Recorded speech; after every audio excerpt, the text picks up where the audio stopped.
시청자 여러분, 한 주간도 주 안에서 평안하셨습니까?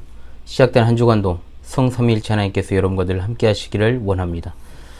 이번 주에도 하나님 말씀 중심의 삶을 살아가시기를 원하오며, 현우리와 함께하는 구원의 여정, 이번 주도 함께 출발하도록 하겠습니다. 2022년 32주차 하나님의 말씀은 고린도 후서 6장 14절의 말씀이 되겠습니다. 자, 함께 외워봅시다. 너희는 믿지 않는 자와 멍에를 함께 매지 말라. 의와 불법이 어찌 함께하며 빛과 어두움이 어찌 사귀며. 고린도후서 6장 14절 말씀. 아멘. 다시 한번 외워봅시다. 너희는 믿지 않는 자와 멍에를 함께 매지 말라. 의와 불법이 어찌 함께하며 빛과 어두움이 어찌 사귀며. 고린도후서 6장 14절 말씀. 아멘. 지나온 시간 세계화라는 말이 상당히 유행하던 때가 있었습니다. 그래서 21세기를 통합의 세기다 이렇게 부르기도 했지요. 거기에 발맞춰서 종교계도 발빠르게 화해와 일치를 위한 교류 협력을 진행하고 있고, 로마교도 이제 그 중심에 서서 발빠른 행보를 과거로부터 지금까지 계속하고 있습니다. 불신자들의 경우에는 로마교를 필두로 한 세계 종교 통합이라는 것에 대해서 별 관심을 두지 않습니다. 그저 종교라는 것이 하나의 뿌리에서 나왔고, 종교란 각각 자신들의 교리를 주장하는 것이기 때문에 서로 반목할 필요도 없고 싸울 필요도 없지 않은가, 이런 식의 인식을 하고 있죠. 종교는 하나다라는 인식하에 빠르게 종교 통합이 진행되고 있습니다. 말도 많고 탈도 많은 WCC 세계교회협의회가 있습니다.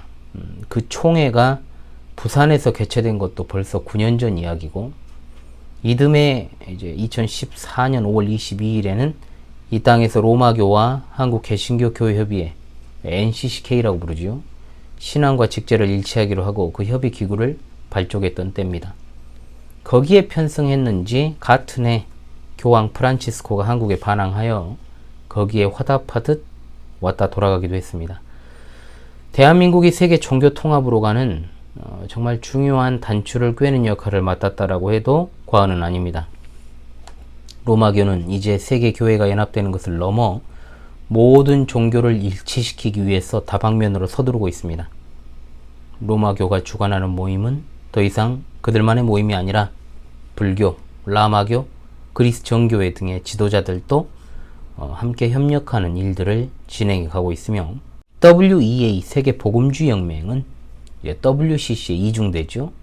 이들 또한 로마교와 2015년에 연합하기로 결정한 단체입니다. WEA의 총재 제프 터니클리프를 검색만 해도 그가 프란치스코와 찍은 사진이 덩그러니 나오는데, WEA와 교류를 금하고 있지 않은 이 합동교단도 이제 거의 끝물이라고 볼 수 있는 것이죠.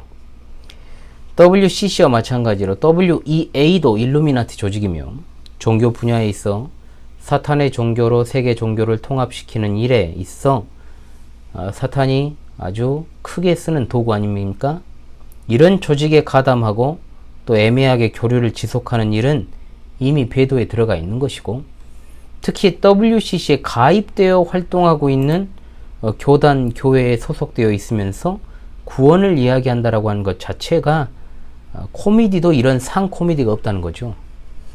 제가 그리스도교라고 지칭을 할 때는 로마교와 협력하고 있는 교파, 교단은 배제한 채 역사적 정통 기독교, 개혁파, 칼빈주의 신학을 따르는 개혁교회만을 저는 그리스도교라고 지칭합니다. 그래서 교회라는 말도 함부로 붙이면 안 된다. 그래도 교계에는 개혁신학을 추구한다면서 책을 많이 펴내는 몇몇 목회자 신학자들이 있죠.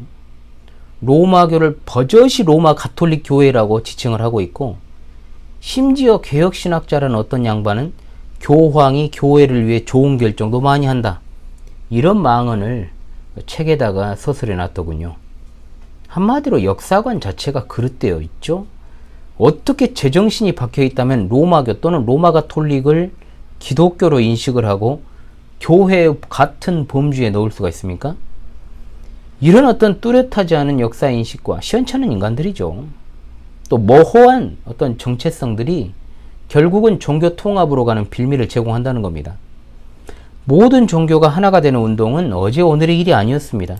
아주 오래전부터 이런 일들은 신세계 질서, New World Order, NWO라고 우리가 약칭을 하는데, 이 신세계 질서를 주창하는 자들에 의해서 계속해서 진행되어 왔다는 거죠. 그렇다면 이제 그들이 종교 통합을 이루고 난 다음에 무엇을 할까요? 세계에 단 하나의 단일 종교가 탄생하게 될 것입니다. 그렇게 되면 종교 간 차별도 없고 종교 문제로 인한 싸움도 없을 것이며, 모든 사람은 하나된 세계 단일 정부의 시민으로서 민족적인 차별을 겪지 않을 것이고 소수민족이라는 굴레의 서름도 없겠지요. 말이 그렇다는 거예요. 말이. 진짜로 그런 세상이 오겠습니까, 여러분? 정통 기독교를 끔찍하게 박해하는 일이 있게 될 것입니다. 말세지 말에. 성경은 분명 이런 시대가 올 것이라고 예언하고 있고, 지금 세상은 이 일의 그 끝을 향해서 박차를 가하고 있는 시대라고 할 수 있죠. 하나님의 말씀인 성경은 마지막 시대를 살아가는 우리 그리스도인들에게 그 어느 때보다도 총명함과 지혜를 잃지 말고 세상을 분별하는 영적인 눈과 지혜를 가지고 항상 깨어있을 것을 가르치고 있습니다. 다시금 제가 자주 말씀을 드립니다마는 교단을 보고 교회를 분별하는 시대는 아주 진즉에 끝났습니다. 어느 누가 특정 분야에서 매우 성경적인 주장 또는 개혁신앙을 이야기했다 해서 그 사람의 신학 전체를 믿을 수 있는 것도 아닙니다. 함께 세계교회 협의회 세계복음주의 연맹을 반대하고 차별금지법을 반대하고 동성애 철폐 구호를 외친다고 해도 너무나도 숨어 들어온 가라지들이 많기 때문에 함께 구호를 외치고 반대 집회를 할지라도 그것이 그들의 신원 보증은 되지 않는다는 것만 기억하고 계십시오. 서두가 길었는데 오늘 주어진 말씀이 이와 같은 현 시대에 우리 믿는 성도들에게 아주 귀한 지침을 제공해 주시는 말씀이기 때문에 그렇습니다. 여러분들이 신앙생활을 하시면서 익히 한 번 이상은 들어보셨을 말씀입니다. 너희는 믿지 않는 자와 멍에를 함께 매지 말라. 아멘. 사실 엄청나게 단순한 말씀이에요. 자, 바울 사도는 고린도 교회 교인들에게 하나님과 화목하기를 원한다. 이제 5장 20절을 통해서 말을 했죠. 그리고 고린도 교인들이 항상 하나님과 화목하기를 원한다면 바로 이렇게 해야 될 것이다 라는 권면의 말씀을 주고 있습니다. 하나님의 은혜를 저버리게 하는 배은, 은혜를 저버리는 것이죠. 그리고 배도 행위가 너무나도 넘쳐나는 시대를 살고 있는 우리들이 이번 주 하나님의 말씀을 통해서 이 시대의 성도의 삶 가운데서 함께 갈 수 없는 자들, 함께 할 수 없는 자들이 누구인지를 명명백백하게 파악해서 그 길로 걸어가지 않는 하나님의 거룩한 백성들이 다 되시기를 간절히 바랍니다. 자, 믿지 않는 자와 멍에를 같이 매지 않는다. 자, 이것은 어디를 염두에 두고 한 말씀이냐?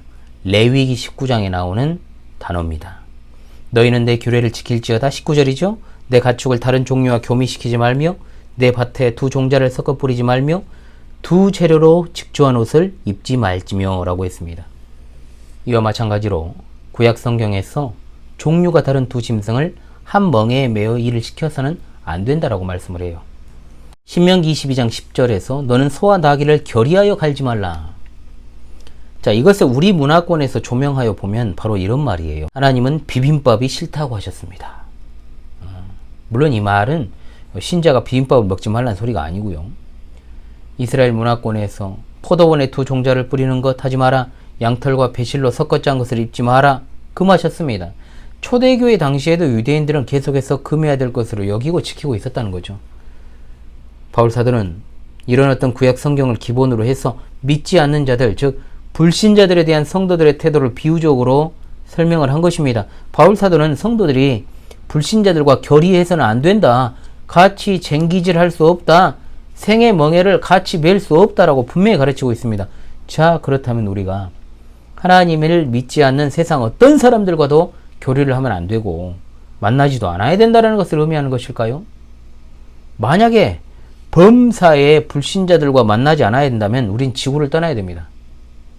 아시다시피 세상에는 신자는 거의 없어도 불신자는 차고 넘치기 때문이죠.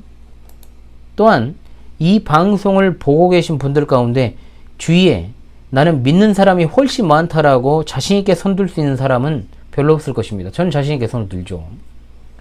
자, 하나님께서 바울 사도를 통해서 의도하신 뜻은 바로 믿지 않는 자들과의 멍에를 같이 매는 것인데, 이것은 성경의 전체적인 교훈을 따라서 특히 고린도 전후서의 맥락에서 금하신 멍에가 뭔지를 파악해야 된다는 거죠.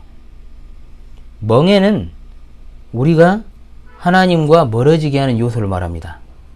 가만히 내버려 두어도 하나님에게서 도망치기 바쁜 우리, 하나님을 즐거워하기보다는 육체의 소욕에 따라 살아가기가 쉬운 우리가 불신자들과의 멍에를 맺는 것은 그야말로 스스로 짚을 들고 불에 뛰어드는 것과 같은 것이요, 아프리카 초원 한복판에서 피가 뚝뚝 떨어지는 고깃덩어리를 들고 있는 것과 같은 행위라는 거죠.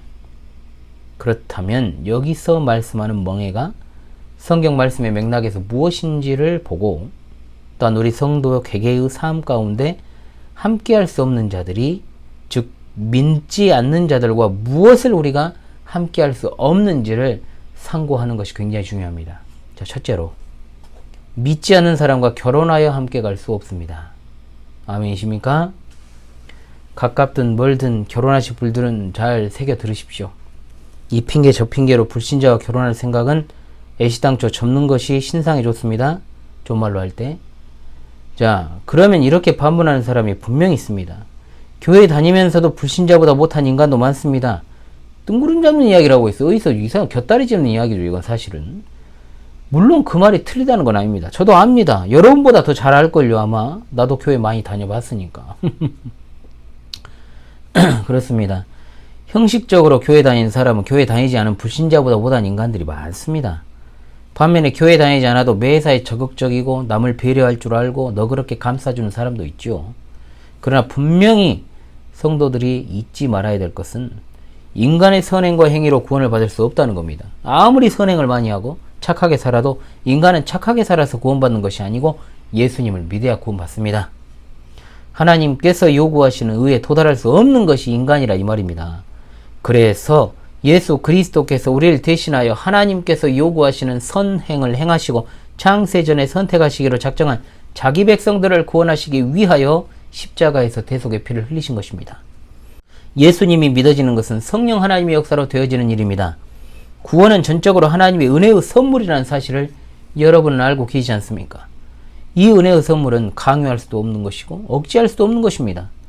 여기 누구도 자신이 스스로 예수님을 믿게 되었다라고 말할 수 있는 분은 없습니다. 너희는 믿지 않는 자와 멍에를 함께 매지 말라. 의와 불법이 빛과 어둠이 그리스도와 벨리알이 믿는 자와 믿지 않는 자가 하나님의 성전과 우상이 어찌 일치가 되리요? 라고 분명히 말씀했죠. 이 말씀을 여러분 절대적으로 마음에 품으시면서 신앙을 지킬 수 있는 방법을 찾아가는 것이 가장 현명합니다.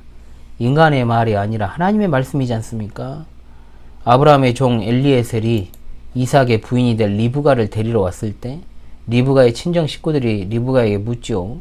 네가 이 사람과 함께 가겠느냐? 리브가는 두말할 나위 없이 신앙을 선택했고 바로 떠났습니다. 나오미가 자기 고향 베들레헴으로 돌아가려 할 때 며느리 룻은 시어머니 나오미와 함께 가는 길을 택했습니다. 신앙을 택한 거죠.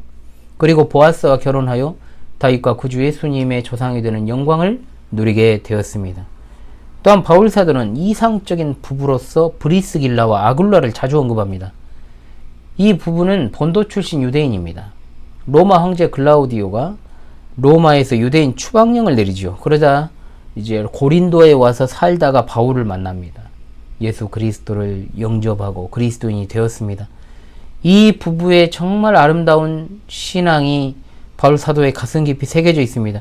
어딜 가든 그 둘은 항상 함께 붙어 다녔고 주의 종이었던 바울 사도를 돕는 일에도 항상 같은 마음이었다는 거죠. 또한 바울하고 천막을 만드는 그 같은 또 직업을 가지고 있어가지고 부부가 함께 바울과 일을 했습니다. 신앙이 같고 직업이 같고 마음이 같은 부부가 이 세상에서 가장 이상적인 부부 아니겠습니까? 서로의 의견이 같고 살아가는 목적이 같으니까 이상적인 가정이 될 수밖에 없는 것이죠. 육신적으로도 서로를 아끼고 사랑하는 몸이었고 신앙으로도 한 뜻을 가진 몸이었으며 육체적 노동에 있어서도 한 몸이다. 얼마나 정말 이상적입니까? 그들은 바울 사도를 돕는 일에도 복음에도 하나님의 말씀을 깨닫고 믿고 전함에 있어서도 한 몸된 부부였다라는 것이죠. 시청자 성도들이시오. 여러분이 결혼을 했어도 믿음을 지키고 싶다면 우선 자신이 왜 이 세상에 존재하는지를 알아야 됩니다. 예수 그리스도를 바르게 인식하지 못하면 그건 별로 의미가 없는 삶이죠. 모든 그리스도인들은 사나 죽으나 그리스도의 것이라는 것을 잊어서는 안 됩니다. 서로가 좋은 믿음을 가지고 있다면 더욱 행복하게 살 수 있습니다. 수많은 교인들이 거룩하신 하나님의 말씀을 잊고 개인의 생각대로 결정을 해버리고 나서 생각했던 대로 되지 않으면 하나님을 원망하고 하나님 탓하는 경우 많습니다. 결혼이라고 하는 것은 한평생을 결정하는 아주 중요한 문제이기 때문에 신중에 신중을 기하는 것이 좋습니다. 이성에게 한번 빠지면 아무것도 안 보입니다. 특히 젊을 때 그렇죠. 나이 들수록 결혼이 어려워지는 이유는 그겁니다. 뭡니까? 젊을 때는 좀 불을 질러버리죠. 사실은 좀 뜨겁고 열정적일 때는 또 그렇게 하는데 나이가 들수록 사람이 계산을 많이 하고 따지길 좋아해지니까 눈은 눈대로 높아지고 또 남자들 같은 경우에는 자포자기의 심정으로 결혼 안 하겠다고 이제 선언을 해버리고 안 하죠. 이런 경우들이 많기 때문에 결혼이 더 늦어지는 겁니다. 그러나 우린 신자로서 판단을 잘 해야 됩니다. 이성에 진짜로 빠져버리면 나이를 막론하고 심지어 하나님의 말씀도 안중에 없죠. 결혼에 대한 하나님의 뜻이 어떠한지 안다면 진짜로 부모님과 진지하게 상의를 하고 부모님이 믿지 않는 분이라면 안타깝게 이제 신앙적인 조언은 못 얻더라도 자식을 사랑하는 마음으로 상대방을 판단해 주시는 부모님이 대부분이니까요. 그걸 또 귀 기울여야죠. 그리고 교회 목사와 신앙인들의 조언과 주변 말에 귀를 기울여야 됩니다. 분명히 자신은 보이지 않는 것이 주변 사람들에게는 보이는 경우가 많거든요. 자, 오늘 말씀을 통한 윤 목사의 조언이면 충분하다고 생각합니다. 불신자를 선택하는 그 연약한 믿음으로 어떻게 그 사람을 변화시킬 수 있겠습니까? 되지도 않을 뿐더러 신앙이 안 맞으니까 두 가지로 결론이 나요. 어떻게? 남자는 보통 안 믿는 여자와 결혼하면 신앙을 잃습니다. 여자는 보통 안 믿는 남자와 결혼하면 평생 불구덩이에 살아야 됩니다. 간혹가다 믿음은 없어도 남편이 아내 따라 교회에 나오다가 이렇게 믿게 된 경우도 있습니다. 그런데 정말 그것은 가뭄에 콩나듯 있는 기이한 일이고 더 절망적인 것은 뭐냐? 교회 다니는 형제가 안 믿는 여성과 결혼했을 때 자, 신앙을 지키고 부인을 인도했다는 말을 제가 지금까지 살아오면서 들어본 적이 없습니다. 책에서는 봤어요. 근데 제가 현실에서 본 적은 없다는 겁니다. 그만큼 그런 일은 없어요. 구원받지 못한 사람과 결혼해서 함께 갈 수 없다는 거죠. 하나님을 섬기고 순종하는 것에 있어서 일치점을 못 찾으니까 필연적으로 신앙이 문제가 생기면 어떻게 됩니까? 연합을 깨지 않기 위해서 타협으로 갑니다. 대부분은 그런 삶을 살죠. 나중에는 깨닫고 그렇게 안 했더라도 젊을 때는 그렇게 했다는 거예요. 너무 이 문제를 가볍게 생각을 해요. 하지만 나중에 가서 땅을 치고 후회하죠. 이 땅에 하나님께서 결혼 질서를 주신 목적이 그리스도께서 그의 교회와의 관계, 즉 성도와의 관계를 신랑과 신부의 관계를 통해 드러내는 것이 목적 아닙니까? 궁극적인 목적이죠. 영적인 연합 자체가 되지 않는, 즉 그 안에 그리스도께서 거하지 않는 중생하지 않은 자와 같이 멍해를 메고 한평생을 같이 간다는 게 말이 안 되는 겁니다. 이게 있을 수가 없다는 일이죠. 이게 없는 일이라는 말입니다. 발음이 꼬이네요. 예전 교회에서 제가 청년들에게 이렇게까지 말을 했어요. 믿지 않는 사람과 만날 거면 차라리 그냥 혼자 사는 게 낫다. 하나님 나라 확장의 수단이요. 많이 있었지만 과거에는 예나 지금이나 그런데 굉장히 중요한 측면이 결혼입니다. 믿는 자들끼리 만나가지고 믿음의 가정을 이루고 믿음의 자녀를 낳아 기르며 신앙을 유산으로 줘도 될까 말까 하는 판국에 가뜩이나 사람들의 영적인 눈과 귀가 막혀가지고 전도의 문도 다 막혀있는 이 정말로 모든 것이 닫혀버린 지금 시대를 맞이했지 않습니까? 내가 전도는 못할 망정 안 믿는 사람과 결혼해가지고 본인 신앙조차 흔들리고 잃어버리면 도대체 네가 교회에 속한 자로 하는 일이 뭐냐라고 반문하고 싶다는 거죠. 그래서 제가 청년들이 그렇게 말했던 겁니다. 믿지 않는 사람은 이 말도 지겹네요. 이제 믿지 않는 사람은 전도의 대상이지 결혼의 대상이 될 수 없다라는 것 믿고 눈 똑바로 뜨고 사시기를 바랍니다. 중생한 신자로서 신앙의 눈으로 이성을 바라보길 원하며 종교의 탈을 쓴 사기꾼도 조심하고 또 조심해야 됩니다. 두 번째, 믿지 않는 자와 동역자가 될 수 없습니다. 한마디로 동행할 수 없다는 거죠. 여기 말씀이 계속 적용됩니다. 고린도 교회 문제는 다름 아니라 믿지 않는 자들 때문에 생겨났어요. 믿는 자는 어떤 자입니까? 예수님의 피로 죄 씻음받아 경건하고 의롭고 거룩한 길을 걷는 자가 믿는 자입니다. 그런데 믿지 않는 자는 하나님을 알지 못합니다. 자기가 자기의 주인입니다. 죄에게 종이 되어 불경건과 불의와 욕심에 넘어지는 자입니다. 그러므로 이 둘은 멍에를 같이 매는 것이 불가능합니다. 함께 길을 걸어갈 수 없습니다. 소하고 말이 같이 쟁기질을 할 수 있겠습니까? 안 되죠. 멍에를 같이 맬 수도 없고 함께 길을 걸어갈 수 없습니다. 생의 목표가 다르기 때문에 종착역도 다를 수밖에 없죠. 말씀에서처럼 의와 불법이 함께할 수 없다. 빛과 어둠이 사귈 수 없다라고 말씀합니다. 의는 항상 불법을 정죄하게 되어 있습니다. 불법은 의를 싫어하고 배척합니다. 빛이 오면 어둠은 물러갑니다. 반대로 어둠이 오면 빛이 물러가죠. 빛과 어둠은 동시에 함께 거하는 것이 불가능합니다. 고린도후서 4장 6절 말씀, 어두운 데에 빛이 비치라 말씀하셨던 그 하나님께서 예수 그리스도의 얼굴에 있는 하나님의 영광을 아는 빛을 우리 마음에 비추셨느니라. 아멘. 어둠이라고 하는 것은 하나님과의 분리를 나타냅니다. 믿지 않는 자들은 하나님과 분리된 자들입니다. 또한 그리스도와 벨리알이 조화가 되지 못한다 했습니다. 이것이 이제 결정적인 이유가 되는데, 벨리알이란 말은 헬라어로 마귀로 번역이 되었어요. 이 헬라어 단어는 무가치함이나 무법 상태를 의미하는 히브리어에서부터 나왔습니다. 믿는 성도들은 예수 그리스도와 친밀한 관계를 가지고 있기 때문에 마귀에 속하는 어떤 교제도 할 수 없습니다. 그러나 믿지 않는 자들은 사탄에게 기만을 당하고 속임을 당하고 있습니다. 마귀는 하나님의 원수입니다. 예수님께서 성육신 하신 이유 가운데 하나가 마귀의 일을 멸하러 오시지 않았습니까? 히브리서 2장 14절, 자녀들은 혈과 육에 속하였음에 그도 또한 같은 모양으로 혈과 육을 함께 지니심은 죽음을 통하여 죽음의 세력을 잡은 자 곧 마귀를 멸하시며. 아멘. 그리스도와 벨리알은 서로 조화될 수 없습니다. 또 믿는 자와 믿지 않는 자는 서로 영적 소유물이 다릅니다. 믿는 자가 소유한 것은 하나님을 믿는 믿음, 즉 구원과 영생과 천국을 소유하고 그분께서 주시는 평안을 소유하고 있습니다. 그러나 믿지 않는 자는 하나님 대신 사탄을 소유하고 영생과 천국 대신에 멸망과 지옥을 소유하고 있습니다. 여기 믿는 자와 믿지 않는 자가 어찌 상관하느냐 말합니다만, 이 상관하다라는 말은 서로 동역자가 될 수 없다는 말입니다. 같은 말의 동어 반복입니다. 시청자 성도 여러분, 믿음이 없는 자는 구원받아야 될 전도의 대상이지 교제의 대상이 될 수 없습니다. 우리 교제는 하나님과 예수 그리스도 안에서 이루어지고 성령 안에서 이루어지고 의와 진리 안에서 이루어지는 교제여야 됩니다. 요한일서 3장 1장 3절, 우리가 보고 들은 바를 너희에게도 전함은 너희로 우리와 사귐이 있게 하려 함이니 우리의 사귐은 아버지와 그의 아들 예수 그리스도와 더불어 누림이라. 아멘. 그저 천국에 가고 안 가고의 문제라고 생각한다면 대단한 착각입니다. 성경 말씀 가운데 상관하지 말라는 말은 분명히 생업을 같이 하는 일을 말합니다. 앞서 말씀드린 바처럼 바울 사도는 브리스길라, 아굴라 부부와 천막을 만드는 같은 생업에 종사를 했다 했습니다.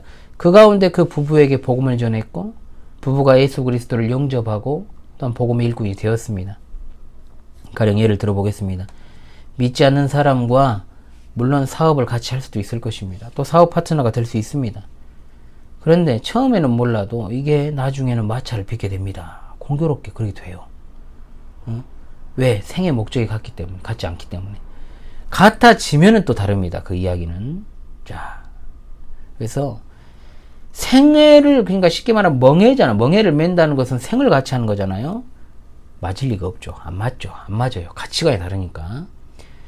드물게 정말 맞기도 하지만은 그런 경우에는 보통 그 사람도 같은 멍해를 매는, 그러니까 예수님을 믿게 되는 그런 케이스도 많이 있습니다. 그런 케이스가 됐을 때 말이죠. 거의 없죠. 그런데 그러면 이런 말씀하는 분, 저는 불신자 친구들이 많고 다들 괜찮아요. 그들과 제 사이에 아무 문제가 없습니다. 그런데 거기 함정이 있을 수 있다는 거죠. 여러분에게 신앙에는 타입이 없다고 했어요. 질문을 드릴게요. 내가 만약 그리스도인이라는 사실을 상대방이 존중을 하고 너는 예수 믿는 사람이니까 라는 확고한 모습이 여러분의 주위 사람들에 각인되어 있습니까?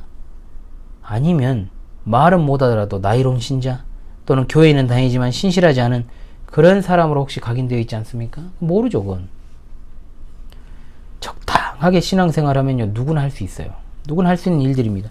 그러나 저의 경험과 그리고 많은 신실한 성도들의 경험에 비추어 볼 때 신앙생활 똑바로 하잖아요. 그러면은 세상적인 매력이 떨어집니다. 세상적인 매력이 떨어지면 내가 원하든 원치 않든 어떻게 됩니까? 세상 친구들이 멀리합니다. 그러니까 일부러 배척하고 멀리하는 게 아니고 그냥 자연스럽게 멀어진다는 거죠. 아니 정확히 말하면 그들에게 인기가 없는 존재가 되어 가는 겁니다. 물론 내가 잘못을 해서 인기가 없어지는 거 아니에요. 그건 영적인 차원의 문제를 제가 이야기하는 겁니다. 내가 성경적 가치관으로 기독교적 가치관으로 살아가다 보면 당연히 그것을 이해하지 못하는 사람들은 떨어져 나가게 되어 있습니다. 또한 세속적 교제를 통해서 나를 만나기 원했던 사람들은 그런 교제를 못하니까 역시 떨어져 나갑니다. 서로 간에 어떤 다툼의 요소가 생기거나 내가 잘못해서 그렇게 된 게 아니에요. 생애 목적이 다르니까 그래요. 궁극적인 종착역이 다르니까 말이 안 통하는 겁니다. 말이. 철학에서는 개념이 없다라고 말을 쓰죠. 말이 안 통한다는 뜻입니다. 관심 분야가 달라요. 같은 그림을 봐도 먼 눈에는 뭐만 보인다는 말을 하잖아요. 제가 군대에서 경험입니다. 예전에도 한번 이야기한 것 같은데 여수 밤바다 야경이 참 멋져요. 군대 고참하고 이야기를 하는데 해안선에서 반대편 항구를 바라보면서 뭐가 보이냐고 물으니까 저는 교회 십자가가 보입니다라고 하니까 군대 고참이 그러더라고요. 내 눈에는 모텔 네온 사인만 보이는데 이해가 안 되는 거죠. 그러므로 어떤 관계에서보다 내가 먼저 하나님과의 관계가 바르게 되는 것이 우선입니다. 하나님과의 관계를 우선해 놓고 삶을 살아가면 그 이유는 하나님이 인도하십니다. 걱정 마십시오. 구원은 하나님의 손에 달린 문제이기 때문에 믿음의 눈으로 세상을 보고 믿음의 눈으로 사람들을 보면 진짜 삶의 즐거움이 무엇인지를 알게 될 줄로 믿습니다. 여러분에게 참으로 하나님을 믿는 즐거움이 가장 크고 하나님이 보시기에 기쁜 삶을 살아간다면 믿지 않는 자와 생의 문제를 놓고 같이 사는 길을 모색하면서 동행하려고 하는 그런 어떤 어리석음을 범하지 않게 될 줄로 믿습니다. 즉 정확하게 공사를 구분할 수 있는 그런 여러분이 되라는 것이죠. 그런데 그리 안 되는 경우가 많습니다. 좌우로 항상 치우치게 됩니다. 여러분의 인생에 예수 그리스도 안에서 이루어지는 의와 진리의 교제가 넘쳐나기를 소망합니다. 아멘. 셋째, 이것저것이 섞인 혼합주의 신앙, 퓨전 신앙이라고도 할 수 있겠죠. 이것을 가질 수 없습니다. 하나님의 성전과 우상이 어찌 일치가 되리요? 우리는 살아계신 하나님의 성전이라고 했습니다. 앞선 표현들과 이게 좀 다른 이유가 있어요. 고린도 교회에 있는 성도들 개인이 아니라 그 공동체를 갖다가 하나님의 성전이라고 표현했어요. 그러므로 믿음의 모임을 하나님의 성전이라고 지칭하는 것으로 볼 때 바울 사도는 교회는 절대로 누르기 침투해서도 안 되고 참되신 하나님 외에 어떤 불신앙적 요소나 혼합주의가 허용될 수 없다라고 말씀하는 겁니다. 모든 시대에 걸쳐서 하나님께서는 그의 진리의 말씀을 통해서 택자들을 부르고 계십니다. 그러나 특별히 이 시대에는 성별해야 될 무리가 또 있는데 바로 종교 혼합주의에 빠져 있는 자들입니다. 신구약 성경은 인생이 나그네와 같다라고 분명히 표현하죠. 나그네는 잠시 머물다 떠나는 것입니다. 인생이 나그네의 여행길과도 같다고 한 것은 하나님을 모르는 자들도 하는 말 아닙니까? 그러나 하나님을 섬기는 자들은 저 영원한 본향을 향해 그 길을 걷는 나그네와 같습니다. 그러므로 나그네는 일정한 어떤 장소에 터전을 잡고 어떠한 것에 집착하며 살아가지 않습니다. 항상 떠날 준비가 되어 있는 게 나그네입니다. 택안 받은 하나님의 자녀들은 죄악의 길에서 신속히 떠나는 연습을 하며 살아가야 됩니다. 소돔과 고모라가 죄악이 충만한 도시였지만 분명히 그 이면에는 에덴처럼 살기 좋은 곳이었다라고 말하지 않습니까? 그러나 눈에 좋아 보이는 소돔성에 거했던 롯과 그의 가족들이 당했던 비극을 한번 떠올려 보십시오. 잊지 말아야 됩니다. 요한계시록 18장 4절 또 내가 들으니 하늘로서 다른 음성이 나서 가로되 내 백성아 거기서 나와 그의 죄에 참여하지 말고 그의 받을 재앙들을 받지 말라고 말씀하고 있습니다. 거짓 선지자들과 종교 혼합주의자들로부터 나오라는 겁니다. 나오라는 거예요. 미련을 둘 필요가 없습니다. 과감하게 떠나야 됩니다. 미련을 두고 그대로 있다가는 하나님의 진노의 포도주를 받게 되는 겁니다. 로마서 16장 17절 형제들아 내가 너희를 구원하노니 너희 교훈을 거스려 분쟁을 일으키고 거치게 하는 자들을 살피고 저희에게서 떠나라. 이 같은 자들은 우리 주 예수 그리스도를 섬기지 아니하고 다만 자기들의 배만 섬기나니 교활한 말과 아첨하는 말로 순진한 자들의 마음을 미혹하느니라. 아멘. 우리 주 예수 그리스도와 사도들이 전한 순수한 복음이 아닌 다른 복음을 전하여 분쟁을 일삼는 자들에게서 떠나라는 거죠. 데살로니가후서 3장 6절 형제들아 우리 주 예수 그리스도의 이름으로 너희를 명하노니 규모 없이 행하고 우리에게 받은 전통대로 행하지 아니하는 모든 형제에게서 떠나라. 아멘. 이 말씀은 교회에서 무질서하게 규모 없이 행하고 사도들이 전하는 신앙의 전통을 받들지 않는 자들에게서 떠나라는 겁니다. 우리 하나님께서는 질서의 하나님이십니다. 잠언 14장 7절 너는 미련한 자의 앞을 떠나라. 그 입술에 지식이 있음을 보지 못함이니라. 아멘. 또한 27장 22절에 이런 말씀이 있습니다. 미련한 자를 곡물과 함께 절구해 놓고 공의로 찌을지라도 그의 미련은 벗어지지 아니하느니라. 아멘. 시청자 성도들이여 우리는 나그네 임을 잊지 말고 살아가십시다. 온갖 불신앙의 자리에서 떠나는 지혜로운 나그네와 같은 삶을 살아야 됩니다. 온갖 혼합주의 종교에 빠져 살아가는 사람들이 속히 그 자리에서 나오도록 바르게 또한 힘껏 교훈하고 책망을 해야 돼요. 가령 물이 한 컵 있다고 했을 때 강한 독성을 가진 농약이 여기 50%가 함유되어 있건 한 숟갈이 들어있건 상관없이 그거 마시면 죽어요 사람. 물에 섞여진 농약과도 같은 것이 종교 혼합주의라 이 말입니다. 제초제죠. 제초제. 살충제가 아닌. 여러분은 청산가리 맛을 아십니까? 이 세상의 청산가리의 맛을 보고 또 그것을 평가하고 또 쏘는 사람 없습니다. 왜? 맛보는 순간 죽으니까요. 오랜만에 꺼내봅니다만 우리 교회 정관 7번 7대 신앙고백 6항에 한국 교계에 보편적으로 알려진 각종 이단 사이비 집단들을 경계하며 철저하게 배격하고 7항에 성경에서 빗나간 자들 또는 비윤리적 집단을 경계하므로 주의 교회의 순결성을 지키기 위해 헌신한다. 우리 정관입니다. 멋지죠? 한국 교회가 빠른 성장과 동시에 왜 이렇게 급속도로 부패가 진행되는지 아십니까? 교회에 언제부턴가 불신자들을 교인으로 포용하기 시작했기 때문에 그렇습니다. 교회가.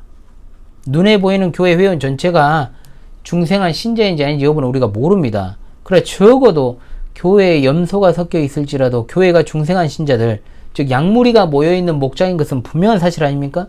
그런데 불신자가 더 많아지다 보니까 참다운 성도의 교제가 나타나질 않고 교회가 세속화되고 여기저기서 문제가 많이 발생하고 부패하기 시작한다 이 말입니다.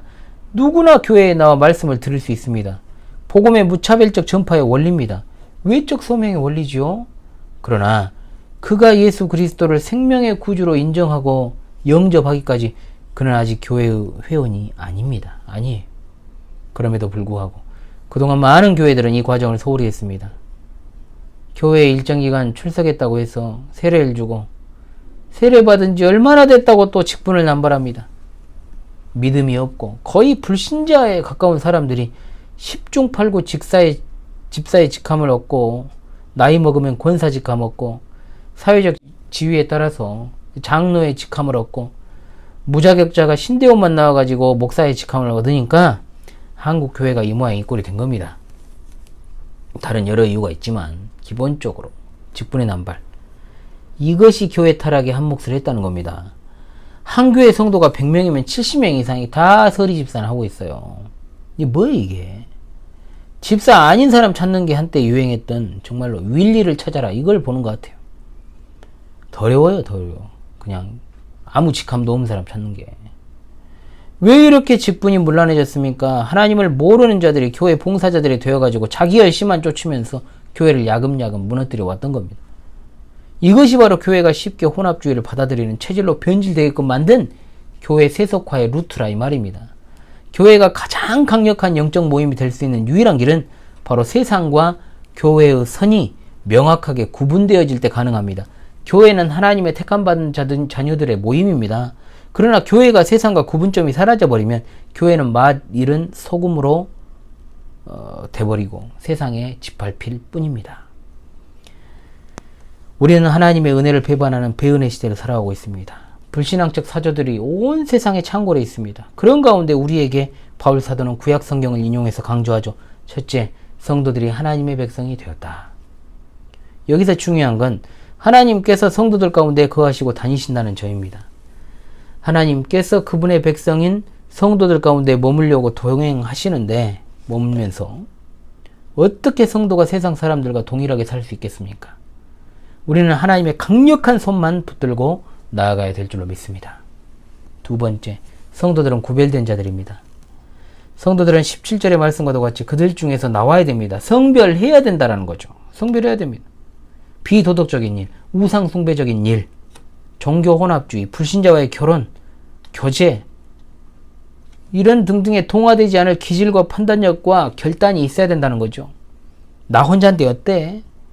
이런 생각을 하지 말고 그리스도인 한 명 한 명이 세상을 거슬러 나가면서 이겨나가야 될 줄로 믿습니다. 세속화로 기운 지교회와 거기 담임하는 목사 욕하기 전에 나 한 사람이 구별된 삶을 살아가기 위해 힘써야 한다 이 말입니다. 왜냐하면 누군가를 욕하는 그 자리에 내가 있을 수도 있거든요. 항상 신중하시기 바랍니다. 그리고 세 번째, 성도들이 하나님의 자녀가 되었다는 점입니다.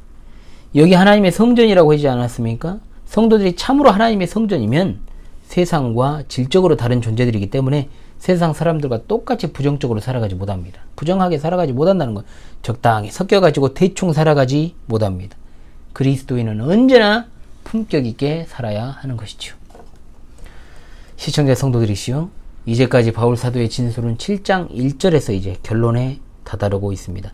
그런즉 사랑하는 자들아, 이 약속을 가진 우리는 하나님을 두려워하는 가운데서 거룩함을 온전히 이루어 육과 영의 온갖 더러운 것에서 자신을 깨끗하게 하자. 아멘. 시청자 여러분, 주님이 주신 말씀 그대로 권면합니다. 하나님을 두려워하시기 바랍니다. 하나님을 두려워해야 비로소 성결한 삶을 살아갈 수 있습니다. 우리가 하나님의 말씀을 소홀히 하는 것은 하나님을 두려워하지 않기 때문입니다. 하나님은 전능하신 창조주이십니다. 생사화복을 주관하시는 분이십니다. 그러므로 이 세상 누구보다도 하나님께 합당하고 비교할 수 없는 존경심을 드려야 마땅합니다. 특별히 말세지마를 살아가는 성도들에게 필요한 요소, 그렇게 하기 위해서는 육적으로나 영적으로나 온갖 더러운 것에서 자신을 깨끗하게 해야 됩니다. 함께 갈 수 없는 자들과는 멍에를 매지도 말고 함께 교제하지도 말고 그들의 동조하지도 말아야 됩니다. 하나님을 목적으로 두지 않은 자들과 결혼하지 말고 교제하지 말고 교회를 어지럽히는 혼합주의자들과 배도와 배은의 무리들과 상종하지 마시기 바랍니다. 요한 2서 10절로 11절은 그런 자들을 집에 들이지도 말고 뭐도 하지 마라? 인사도 하지 말라 했어요. 인사하는 자들은 그 악한 일에 참여하는 자라고 분명히 말씀합니다. 하나님의 거룩한 성별된 성도들이시여, 이 귀한 진리를 가슴에 새기고요, 세상으로부터 빼어냄을 받은 택자들의 무리로서 이 말세지말의 그 진가를 유감없이 발휘하시는 여러분 모두가 되시기를 간절히 소망합니다. 다시금 이번 주 하나님의 말씀을 외우면서 마무리하도록 하겠습니다. 너희는 믿지 않는 자와 멍에를 함께 매지 말라. 의와 불법이 어찌 함께하며 빛과 어둠이 어찌 사귀며. 고린도후서 6장 14절 말씀. 할렐루야. 아멘.